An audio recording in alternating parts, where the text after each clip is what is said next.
So we're still on the trail of the rough running of the 306 cab. Now my probably mad theory, is that it's the coolant temperature sensor that's making the car run rough when it warms up and run rich when it's cold, because I think it's not telling the car, the ECU, the actual temperature of the coolant, and it's telling it it's colder than it actually is, and hence the car's pumping more fuel in and it's running rich, and then when it heats up it's still pumping too much fuel in, so it's running sort of floody and rich. So that's my theory. So that sounds easy in principle, and in theory these should be pretty easy to get hold of, these sensors, because they're only little. However, it's been the devil's own job as usual, trying to get the right parts for this. So, long complicated story that I won't bore you with, but I had two arrive at the same time, and in theory they should be the same thing. But clearly they're not. Now I've been told that the green one is the one that goes to the ECU and the blue goes to the gauge. Now I'll be sceptical, because obviously although one's green and one's blue, so you go, that's great, you've got both.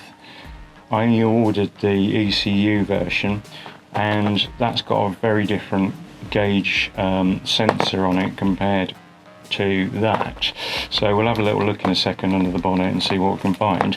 My theory is that probably neither of them are right, but anyway, we'll give it a go, see how we get on, and then I've got some other little jobs I need to do, which hopefully are straightforward, because it's raining at the moment at Taylor Towers.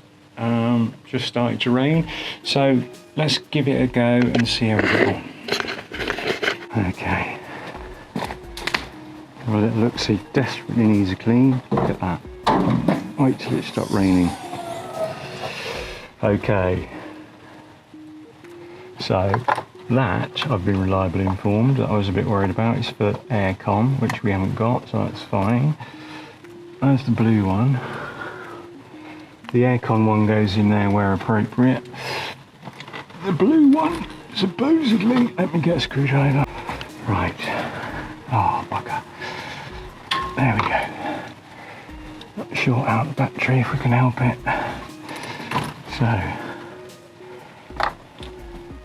Well, that's a different colour blue altogether, isn't it? Oh, well, they actually fit. So that's that one, the blue. It's the green I think I'm interested in. Yeah, that's gone well.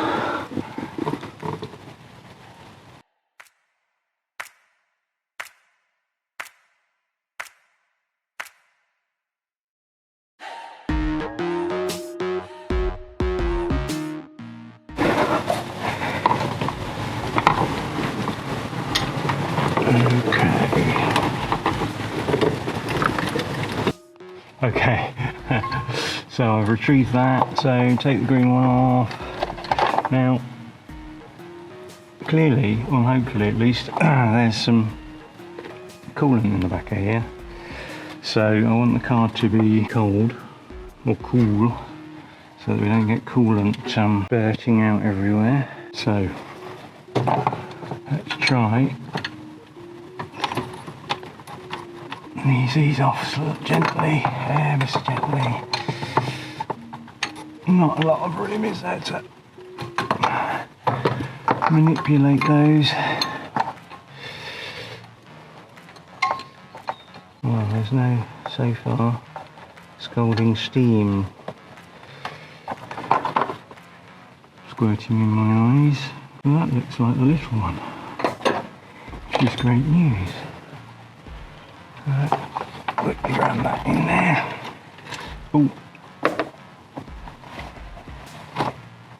I lose too much fluid. And not as ever with these, not a lot of room. Probably easier to take the air box, the air filter box out, but I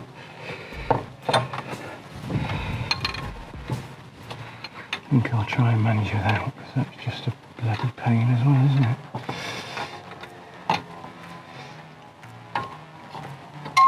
Clearly you want this pretty tight.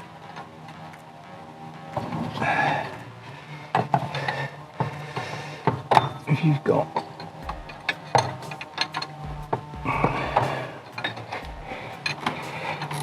hot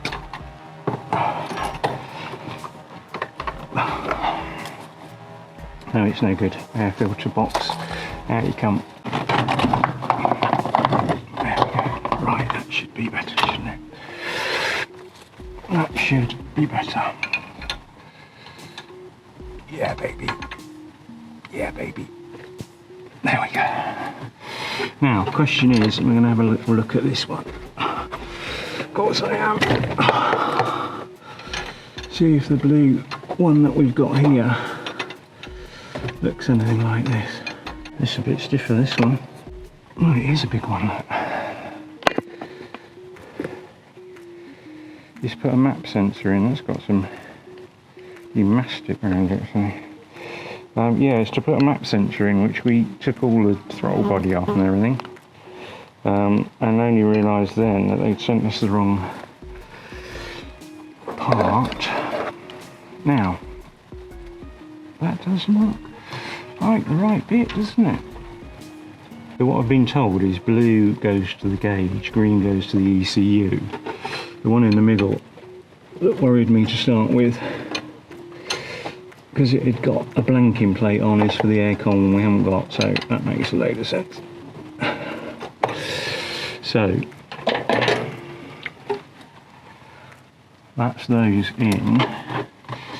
Only remains for me to put the plugs on, put the little bloody annoying clips on.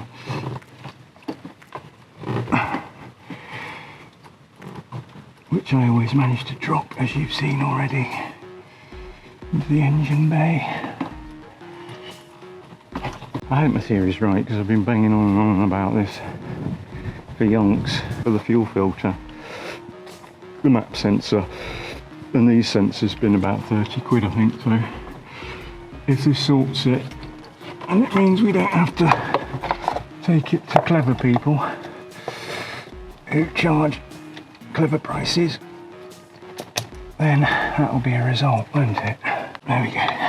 So put the airbox back on, and I'll give that a try in a minute. Let's see if that makes any bloody difference whatsoever.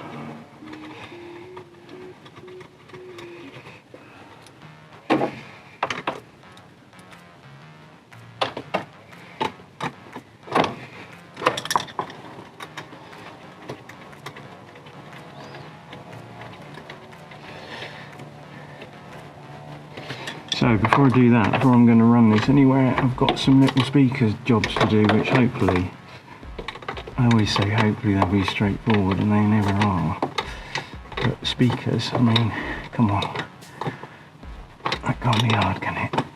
When we took the door cards off here, and have a look here for our interior refit on this car, we noticed that the front speakers had all perished away, so I've got some new ones, and I've also got some little tweeters I want to put in for no other reason than I thought it'd be fun. The normal door speakers, I got these just really hopefully as a stroke replacement. JVC 300 watt.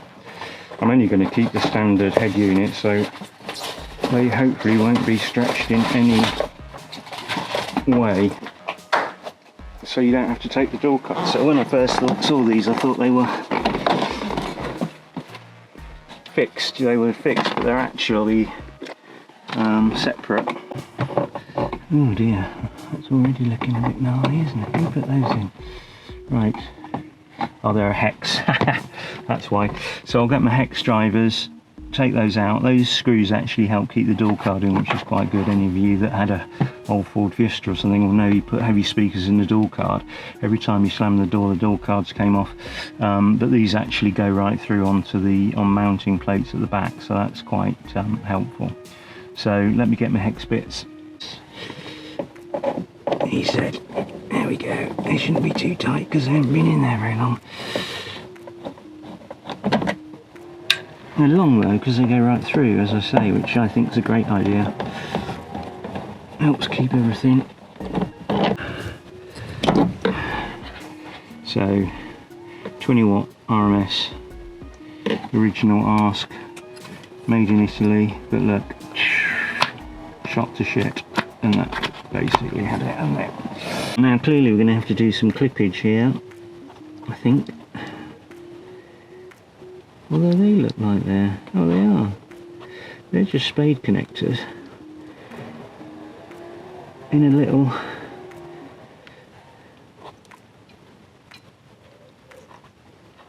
clip. So let's see, just before, I can obviously always replace those, but let's see if I can just break those out of there. Now this is where the tweeters are supposedly going. I think I'm going to have to surface mount them because they've got a support that goes straight in there, so I don't think there's room between those to take those, so they're going to surface mount on there. So remember, that's the back. I'll have a play with that in a minute. Hopefully the wires we can just drop through for a moment. Should be able to drop through there. So anyway, let me see, get some pliers, see if I can just break those spade connectors out.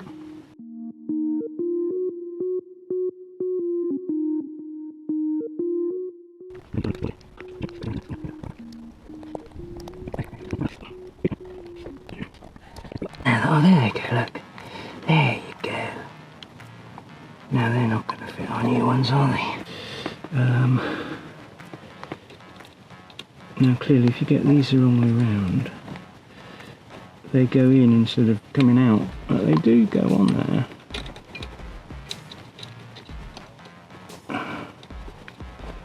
Oh. Do they actually bloody fit? Of course they...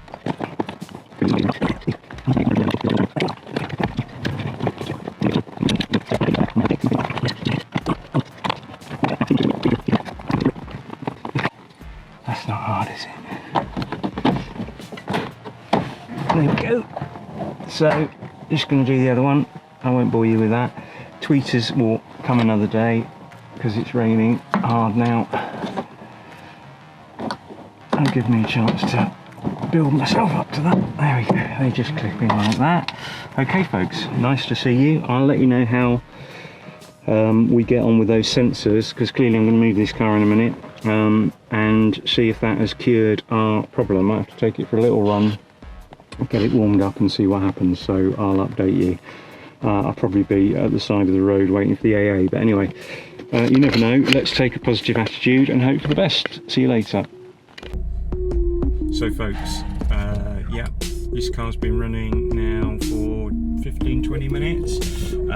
We're well up to working temperature, and this is where the problems were manifesting themselves. When the car was warm, we were getting rough running and missing and just general buggering about. It never left me stranded. You could always sort of rev through it, but clearly it wasn't happy. So, and yeah, it's all looking tickety-boo at the moment, so that's great news. I'll keep you posted should anything change. But if you have that rough running when warm problem with your car, I would suggest trying to change that green sensor. It's very easy to change. It took about 5 minutes, and yeah, seems to have done the trick. It wasn't expensive, I think, but it's hard to get the right one, so just watch with your part supplier that they're giving you the right one. But once you got the right one, it's easy to do.